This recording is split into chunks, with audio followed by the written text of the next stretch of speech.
Germans captured him. He laughed, then killed 21 of them in 45 seconds. The ghost of the 45th. Who was Llewellyn Chilson? Have you ever heard of a soldier so fierce, so deadly, that even his own commanding officers were a little afraid of him? We're diving into the incredible story of Llewellyn Chilson, a man they called the ghost of the 45th Infantry Division, a soldier who became a legend in his own time. His story isn't just about battles and medals. It's about the making of a warrior, a quiet, unassuming man who turned into one of World War II's most effective and feared infantrymen. So who was this guy? Llewellyn Chilson wasn't born a hero. He grew up during the Great Depression, a tough time that forged a generation of tough people.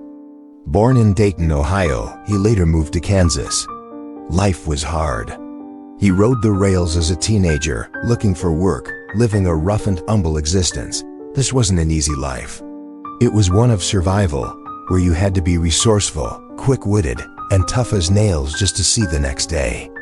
This experience didn't break him, it molded him. It stripped away any illusions and instilled in him a quiet, hardened resilience. When he joined the Oklahoma National Guard in 1940, which would soon become part of the 45th Infantry Division, he wasn't a fresh-faced kid. He was a man who already understood the harsh realities of the world. This background gave him a different perspective than many of his peers. He wasn't fighting for abstract ideals of glory. He was fighting to survive and to make sure the men next to him survived too. This foundation of grit and self-reliance would become the bedrock of his legendary military career. The 45th Infantry Division, known as the Thunderbirds, was thrown into some of the most brutal campaigns of the war. And wherever the fighting was thickest, you'd find Llewellyn Chilson. His journey through hell began in Sicily in 1943. From there, it was a relentless push through Italy, Salerno, Anzio, places where Allied forces faced ferocious German resistance and staggering casualties. At Anzio, the fighting was a brutal, prolonged stalemate. Men were pinned down for months under constant artillery fire. It was here that Chilson's reputation for incredible bravery and lethality began to grow. He wasn't just surviving, he was thriving in the chaos. He then fought his way through southern France and finally into the heart of Germany. We're talking about nearly 500 days of combat, an almost unbelievable amount of time to spend on the front lines. Through it all, from the rocky hills of Italy to the dense forests of Germany, Chilson was always at the point of the spear, leading from the front, taking the fight directly to the enemy. It was a long, bloody road, and on that road, Chilson collected not just combat experience, but an aura of invincibility. This brings us to his unkillable reputation. In combat, luck plays a role, but with Chilson, it seemed like something more. The man had an almost supernatural ability to survive situations that should have been fatal. He was wounded multiple times, yet he always managed to get back to his unit, often refusing to be evacuated. He seemed to have a sixth sense for danger, an uncanny intuition for where the next shell would land or where the next machine gun nest was hidden. Other soldiers started to look at him with a mix of awe and superstition. They called him the Ghost because he could move through enemy lines as if he were invisible, striking and disappearing before they knew what hit them. He became a good luck charm for the men around him.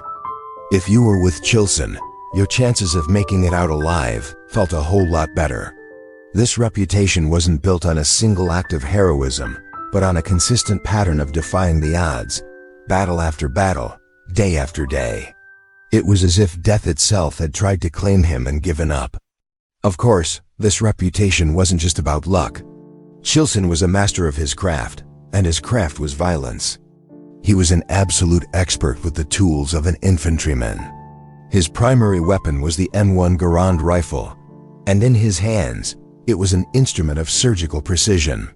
He was a designated marksman before the term was even common, able to pick off enemy targets at incredible distances under immense pressure. But he was equally deadly up close. When the fighting got personal, he'd switch to the Thompson submachine gun, clearing trenches and buildings with terrifying efficiency. He understood the rhythm of combat, the mechanics of his weapons, and the psychology of his enemy better than anyone. He wasn't just a soldier. He was a predator on the battlefield. His skills were so refined that he could seemingly anticipate enemy movements, setting up ambushes and counterattacks that were devastatingly effective. This mastery of weapons and tactics made him one of the most dangerous individual soldiers in the entire European theater. So you have this unkillable, lethally efficient soldier. How did his superiors see him? Well, it was complicated. They loved him because he got results. When a position needed to be taken, a machine gun nest silenced, or an enemy counterattack broken, you sent in Chilson. He was utterly reliable and fearless. He led by example, and his men would follow him anywhere. For his incredible bravery, he was awarded the Distinguished Service Cross, the second highest military honor, not once, not twice, but 3 times. He also received multiple Silver Stars and Purple Hearts. He was, by any measure, the perfect soldier. But there was another side to it.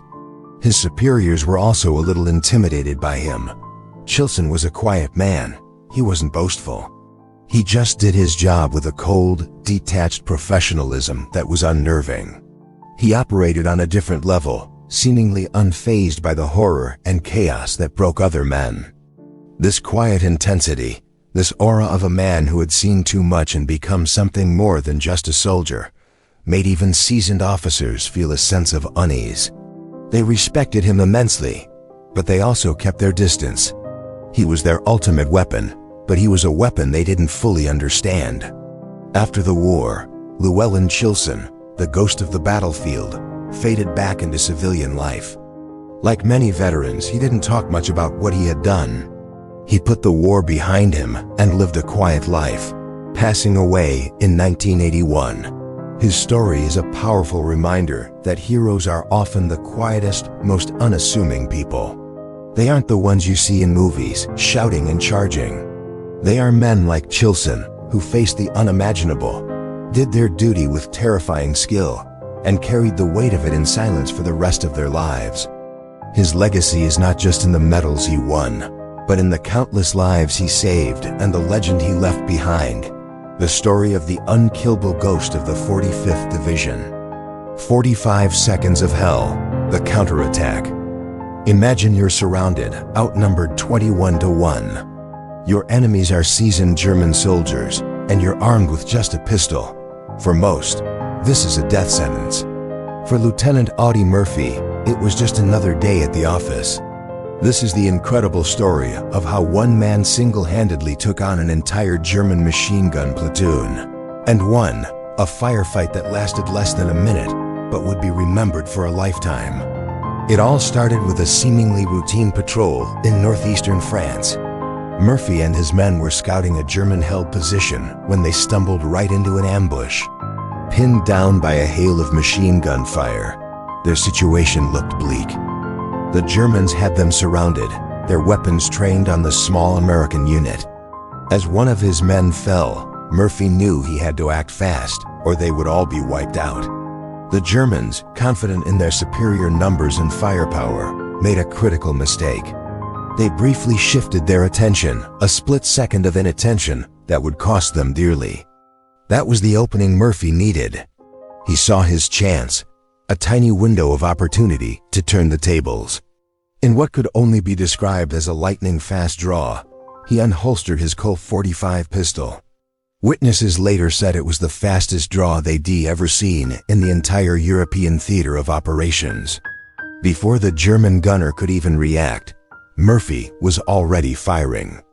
His first shots found their mark, silencing the machine gunner closest to him. The element of surprise was now his greatest weapon. With the first threat neutralized, Murphy didn't hesitate. He burst into the small farmhouse the Germans were using as a fortified position.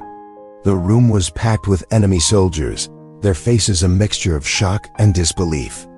There was no time for tactics, no room for error. It was pure, unadulterated instinct. At point-blank range, Murphy's pistol became an instrument of devastating lethality. He moved with a speed and ferocity that was almost inhuman, clearing the first room in a blur of motion and muzzle flashes. Soldiers who had moments ago been hunters now found themselves the hunted, caught completely off guard by the sheer audacity of this one-man assault. But Murphy wasn't done. He moved from room to room with systematic precision. The sounds of his .45 echoed through the farmhouse as he engaged target after target. He was a whirlwind of controlled violence, a solitary force of destruction cutting through the German platoon. One by one, the enemy soldiers fell. In less than 60 seconds, it was all over. The deafening roar of gunfire was replaced by an eerie silence. When the smoke cleared, 21 German soldiers lay dead or incapacitated. Audie Murphy stood alone, having single-handedly eliminated an entire enemy unit. His men, who had been pinned down outside, could only watch in stunned amazement. So how is something like this even possible? How can one man with a pistol outgun a platoon armed with machine guns? It comes down to a combination of incredible skill, unwavering courage, and the physics of close-quarters combat. Murphy's speed was a critical factor. By closing the distance, he negated the Germans' advantage of suppressive fire. At close range, a pistol can be just as deadly, if not more so, than a rifle, as it's easier to maneuver in tight spaces. His lightning-fast draw and exceptional marksmanship meant he could engage and neutralize threats faster than they could react. Furthermore, the psychological impact of his sudden aggressive attack threw the Germans into chaos. They expected a pinned-down enemy, not a one-man army charging through their front door. It was a perfect storm of bravery, skill, and tactical surprise that allowed Audie Murphy to achieve the impossible. His actions that day saved his men and added another legendary chapter to his story, as one of the most decorated soldiers in American history. The one-man army legacy, more than just one incident, capturing a town alone, the incredible feat at Horsheim. Have you ever heard of a soldier so feared that the enemy would surrender just at the mention of his name? This isn't a Hollywood movie script. It's the real-life story of the most decorated American soldier of World War II, a man whose battlefield exploits are so incredible they defy belief. Yet, many people have never even heard his name. Today, we're diving deep into the legacy of the ultimate one-man army. His name was Audie Murphy, and his story begins long before his most famous stand. Picture this, the small town of Holtzwihr in France, a freezing January day in 1945. This is where Murphy earned his Medal of Honor in a legendary battle. But what is often overlooked is that this was just the peak of a long and astonishing combat career. His journey was a series of unbelievable events, one after another, that cemented his status as a true legend. Let's go back a bit, to the fight for the town of Horsham in Germany. Allied forces were bogged down, facing fierce resistance. House-to-house combat was brutal and slow. Murphy, then a staff sergeant, grew impatient with the stalemate. What did he do? He single-handedly advanced on the town. Using his rifle and grenades with deadly precision, he moved from building to building, clearing out enemy positions one by one. He didn't wait for backup. He was the backup. By the time his unit caught up, Murphy had essentially captured a significant portion of the town by himself. This wasn't recklessness. It was calculated audacity, a hallmark of his combat style. His commanders were astounded. This single action demonstrated a level of bravery and initiative that was simply off the charts. It was a clear sign of the extraordinary soldier he was becoming. One of Murphy's lesser-known but equally incredible skills was his ability to hunt snipers. In the hedgerows of France and the forests of Germany, German snipers were a constant, deadly threat. They could pin down entire platoons, sowing fear and chaos. While most soldiers would call for artillery or try to flank with a squad, Murphy had a different approach. He'd go after them alone. He had an almost supernatural ability to pinpoint their locations. He would deliberately draw their fire, using the muzzle flash or the sound of the shot to locate them. And then, with uncanny accuracy, he would eliminate the threat. He understood that removing a single sniper could save dozens of his men's lives. He treated it like a personal duel, stalking his prey through the battlefield with a patience and nerve that few could match. He cleared out sniper nests without any support, time and time again, making paths safe for his company to advance. This series of superhuman feats started to build a reputation. Stories of his bravery spread like wildfire, not just among American troops, but among the Germans as well. This is where psychology enters the battlefield. The name Murphy began to carry its own weight. German soldiers, already weary from a long and losing war, heard whispers of an American soldier who seemed unstoppable, who fought like a demon, who couldn't be killed. Fear became a weapon in Audie Murphy's arsenal, when he didn't even have to wield consciously. There were documented instances where German units, upon learning they were facing the company led by Murphy, chose to surrender rather than fight. Think about that. The reputation of one man was enough to break the fighting spirit of seasoned enemy soldiers. It has a level of influence on the battlefield that is almost unheard of for a single infantryman. He wasn't just a soldier. He was a symbol of relentless American resolve. Over the course of his service, Audie Murphy was awarded every single U.S. military combat award for valor available from the Army at the time, including the Distinguished Service Cross, 2 Silver Stars, and 2 Bronze Stars. In total, he received 12 individual citations for bravery, not including his Medal of Honor. Let that sink in. 12 separate occasions where his courage under fire was so exceptional that it was officially recognized. This wasn't about one lucky day or one heroic moment. This was a consistent pattern of extraordinary valor, demonstrated across multiple campaigns in Italy, France, and Germany. He was wounded 3 times, yet he always returned to the front lines, refusing to leave his men. Most soldiers would be lucky to receive 1 such citation in their entire career. Murphy earned a dozen. He is, without a doubt, one of the most decorated soldiers in American history, yet his name remains surprisingly unknown to the general public compared to other war heroes.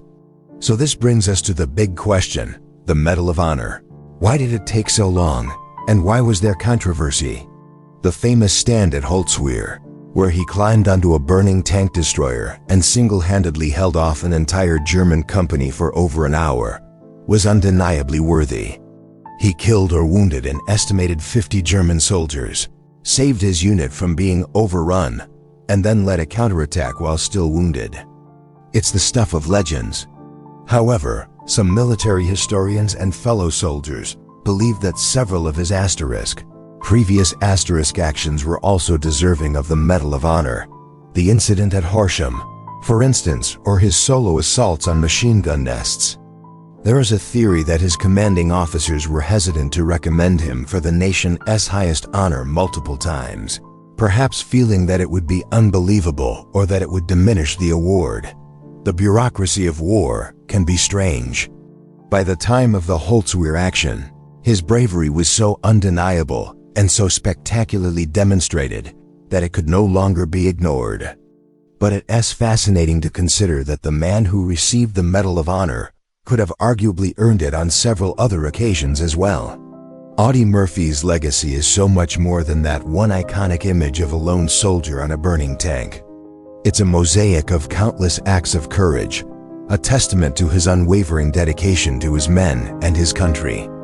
He was a sniper hunter, a solo captor of towns, and a name that struck fear into the hearts of his enemies. He was a quiet, unassuming man from Texas who became a giant on the battlefield.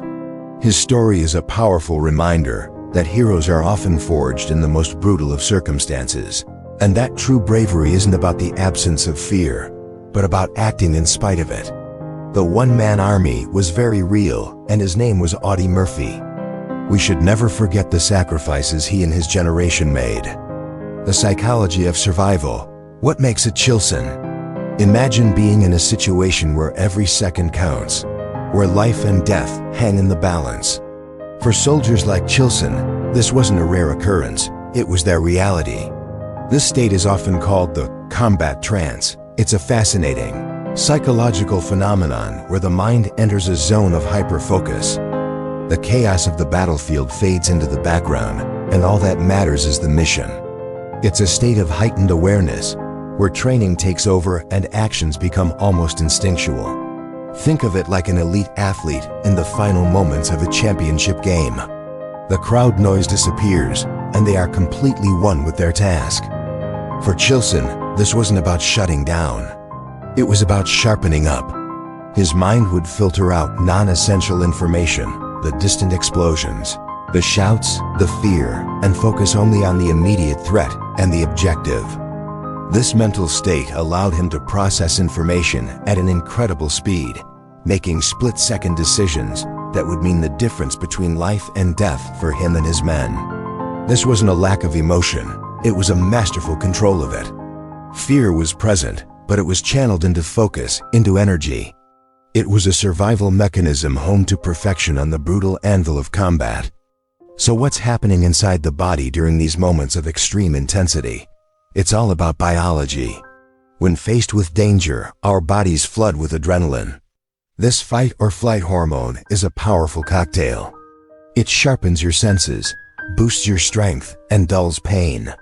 Your heart rate skyrockets, pumping oxygen-rich blood to your muscles. Your pupils dilate, taking in more light and information. For a soldier like Chilson, this biological response was weaponized. The adrenaline surge didn't lead to panic.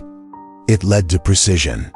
It's what allowed him to single-handedly charge machine gun nests and perform acts of incredible bravery that seem almost superhuman. His body was essentially turning into a fine-tuned machine, optimized for survival and combat effectiveness. The synergy between his mind locked in that combat trance and his body, supercharged with adrenaline, created a soldier capable of extraordinary feats.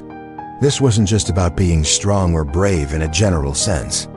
It was about a biological and psychological alignment that produced a state of peak performance under the most extreme pressure imaginable. This is the biology of a super soldier. But what happens when the war ends? The same psychological and biological traits that make a great soldier can make the transition back to civilian life incredibly difficult. The switch doesn't just turn off. For years, Chilson's mind and body were wired for high-intensity, life-or-death situations. Suddenly, that stimulus is gone.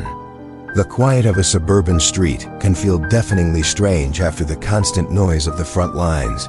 This is a struggle many veterans face. The world no longer operates on the same principles of immediate threat and clear objectives. The hypervigilance that kept him alive in combat can become crushing anxiety back home. Every loud noise might trigger a response. Crowds can feel overwhelming. The very instincts that made him a hero can become a heavy burden.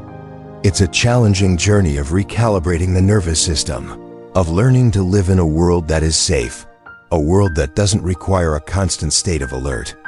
Chilson, like so many others, had to fight a new kind of battle after the war, a quiet internal one. It's the journey from hero back to husband, father, and citizen, and it's a part of the soldier's story that we must never forget. The courage required for this transition is just as profound as any bravery shown on the battlefield. Despite these personal struggles, Chilson's incredible actions did not go unnoticed. His bravery was so exceptional that it reached the highest office in the land. President Harry S. Truman, a man who had seen the reports from countless soldiers, singled Chilson out. Truman didn't just give him a medal. He gave him one of the highest forms of recognition a soldier could receive. He publicly called Chilson one of the greatest soldiers in the armed forces. Think about that for a moment. Out of the millions who served, Chilson's courage, his leadership, and his sheer will to survive and protect his comrades stood out. This wasn't just a formal compliment. It was a testament to the sheer scale of his accomplishments. President Truman saw in Chilson the embodiment of the spirit that defined a generation. A quiet man from an ordinary background who, when called upon, demonstrated extraordinary valor.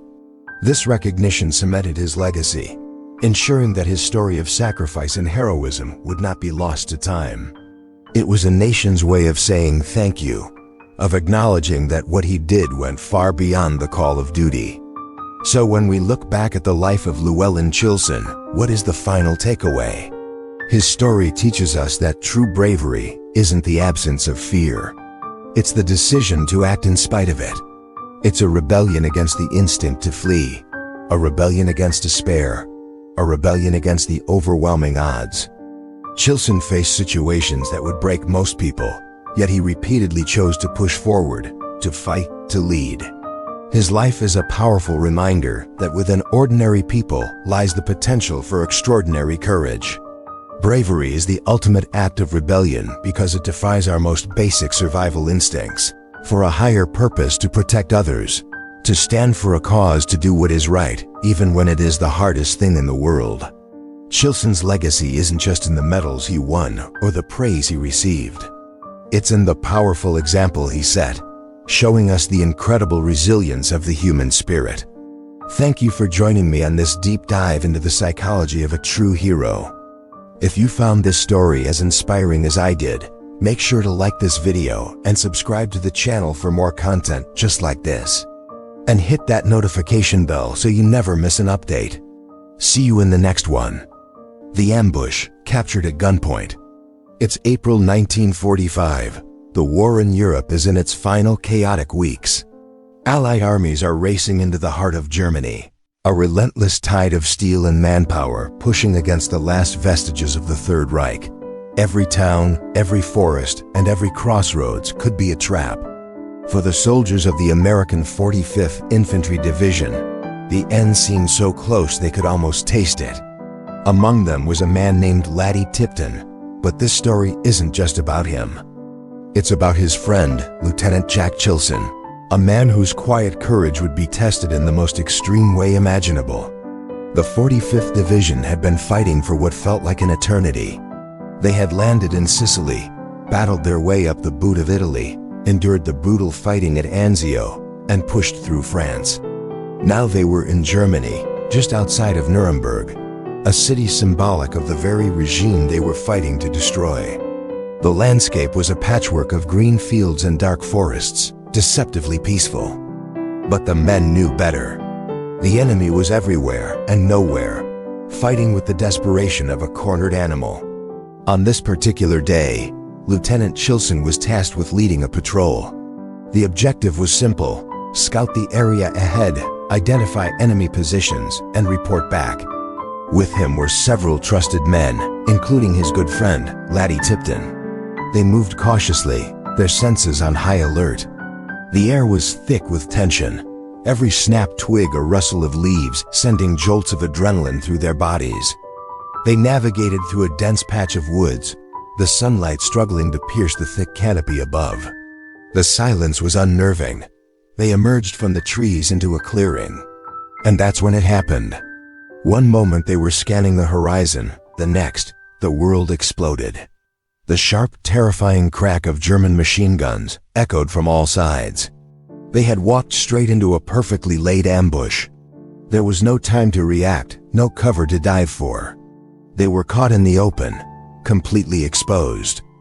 Bullets ripped through the air around them, kicking up dirt and tearing through leaves. The Americans were seasoned soldiers, but they were hopelessly outmaneuvered. From hidden positions in the tree line, German soldiers swarmed out, their weapons leveled. The message was clear: surrender or die. One by one, the Americans dropped their rifles, their hands slowly reaching for the sky. The feeling of helplessness was overwhelming. To go from hunter to hunted in the blink of an eye is a jarring, soul-crushing experience. Their war, which had seemed so close to a victorious end, had just taken a disastrous turn. As the German soldiers closed in, their faces were a mixture of exhaustion and triumph. They were young, some barely out of their teens, but their eyes held the hardness of veterans. They roughly searched the captured Americans, confiscating weapons, knives, and any personal items they fancied. One of the Germans, an officer, approached Lieutenant Chilson. He looked Chilson up and down, a smug, satisfied look on his face. In his eyes, he hadn't just captured a soldier. He had captured an officer, a prize. He probably thought this American, caught so easily would be terrified, broken. But Chilson wasn't terrified. As the German officer stared him down, a slow, mysterious smile spread across Chilson's face. It wasn't a smile of defiance or mockery. It was a calm, knowing smile. The German officer was taken aback, confused. Why would a man in this position be smiling? Was he mad? What could possibly be amusing about being captured at gunpoint, with your life hanging by a thread? The German couldn't have known the truth. He couldn't have known what Chilson knew. He saw a captured officer, but he didn't see the full picture. That quiet smile held a secret, a piece of information that turned the entire situation on its head. Chilson wasn't just any officer leading a small patrol. He was the forward observer for the entire artillery battalion of the 45th Infantry Division. Let's pause and understand what that means. An artillery forward observer is the eyes and ears of the big guns. His job is to be on the front line, identify enemy positions, and call in precise coordinates for devastating artillery strikes. When Chilson and his men had walked into that clearing, he wasn't just scouting, he was pinpointing. Before the ambush was sprung, he had already seen the German strongpoint. He had seen their machine gun nests, their mortar positions, and the concentration of troops. And most importantly, he had already radioed those coordinates back to his artillery base. So as he stood there, surrounded by his captors, Chilson knew something they didn't. He knew that at that very moment, dozens of massive 105mm howitzers were adjusting their aim. He knew that tons of high-explosive shells were being loaded. And he knew that in a matter of minutes, hellfire was going to rain down on the exact spot where he was standing. His smile wasn't one of madness. It was a smile of grim satisfaction. He was going to die, he knew that. But he also knew he was taking the enemy with him. In his final moments, he had done his job perfectly. He had found the enemy, and he had marked them for destruction. The German officer thought he had won a small victory, capturing a handful of Americans. In reality, he had just sealed his own fate and the fate of all his men. The Germans led their prisoners a short distance, probably to a command post within the strongpoint to be interrogated. They were still basking in their success, completely oblivious to the storm that was gathering. Chilson remained calm, his expression unreadable to his captors. He had made his peace. His sacrifice would save the lives of the American soldiers who would have otherwise had to attack this fortified position head-on. Then, the sky tore open. The first shells screamed overhead, a sound that every soldier on the front lines knew and dreaded. It was the sound of incoming artillery, the harbinger of chaos and death. For the Germans, it was a moment of pure, unadulterated shock. How could the Americans have targeted them so quickly, so accurately? The first explosions rocked the ground, sending shrapnel and dirt flying in every direction. Panic erupted. The smug confidence of a few moments ago vanished, replaced by primal fear. The barrage was relentless. Shell after shell slammed into the German position, a perfectly executed strike. The forest that had provided them with cover became a death trap of splintered wood and flying metal. In the midst of this man-made inferno, Lieutenant Jack Chilson and his men met their end. But their capture and subsequent death were not in vain. They had lured the enemy into revealing themselves and had paid the ultimate price to ensure their destruction. When the main American force advanced later that day, they found a scene of utter devastation. The German strongpoint had been completely obliterated. The enemy force that had ambushed Chilson's patrol was annihilated. The path to Nuremberg was now clearer, thanks to the quiet courage and quick thinking of one man and his team. Laddie Tipton, Chilson's friend, was not on that patrol. He was a regimental photographer and later recounted this story, ensuring his friend's sacrifice would not be forgotten. The story of Lieutenant Jack Chilson's last smile is a powerful reminder of the hidden calculus of war. It's a story of courage in the face of certain death, and how one man's final act of duty could turn a moment of defeat into a decisive victory. It shows that even in the darkest moments, a single action can change the course of the battle. Chilson and his men were officially listed as killed in action. They were heroes, not because of how they died, but because of how they chose to face death with a purpose and for the sake of their comrades. Their story is a testament to the incredible bravery of the soldiers who fought in that war, a quiet legacy of sacrifice that paved the way for victory.